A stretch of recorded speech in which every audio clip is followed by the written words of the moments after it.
Dulu populer di boneka si Unyil, nasib Pak Ogah setelah sakit, kini sang istri bingung cari nafkah. Dulu populer serial boneka si Unyil yang tayang di TVRI di tahun 80-an.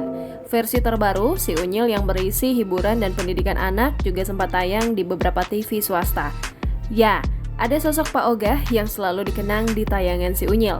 Bagaimana kabarnya sekarang setelah sempat berjuang dari sakit akibat penyumbatan darah dan dirawat di rumah sakit? Beginilah kondisinya terkini setelah dikabarkan sakit beberapa bulan lalu. Pak Ogah juga sempat dirawat di rumah sakit beberapa bulan. Yuyun Widianti, istri Pak Ogah, mengungkapkan kondisi suaminya yang kini mulai berangsur membaik. Namun, sebagai seorang istri, Yuyun juga merasakan kesulitan untuk membantu mengurus semua perawatan hingga kebutuhan suaminya itu.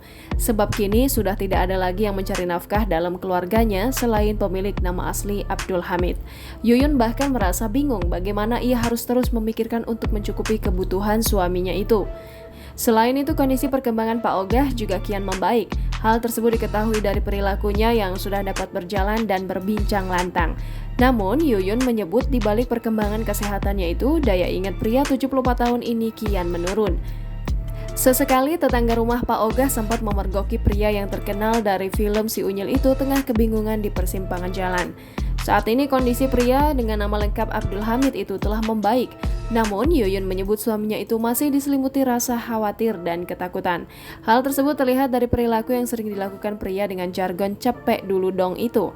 Bahkan, selama 4 bulan ke belakang, Pak Ogah hanya mau mengkonsumsi 3 makanan kesukaannya, yaitu ayam, wafer, dan roti. Pak Ogah akan marah jika salah satu makanan tersebut tidak ada di dalam meja makannya. Sebagai informasi, Pak Ogah mengalami penyumbatan pembuluh darah di otaknya hingga ia sulit berkomunikasi. Ia sempat dibawa ke rumah sakit untuk mendapatkan perawatan. Namun, tak selang berapa lama, daber Pak Ogah dalam serial Si Unyil itu sudah diperbolehkan pulang ke rumah untuk rawat jalan. Tak hanya itu, Pak Ogah juga sering marah tanpa alasan yang jelas. Bahkan sang istri menyebut saat ini perilaku Pak Ogah kembali seperti anak-anak. Jangan lupa subscribe, share, komen, dan like ya!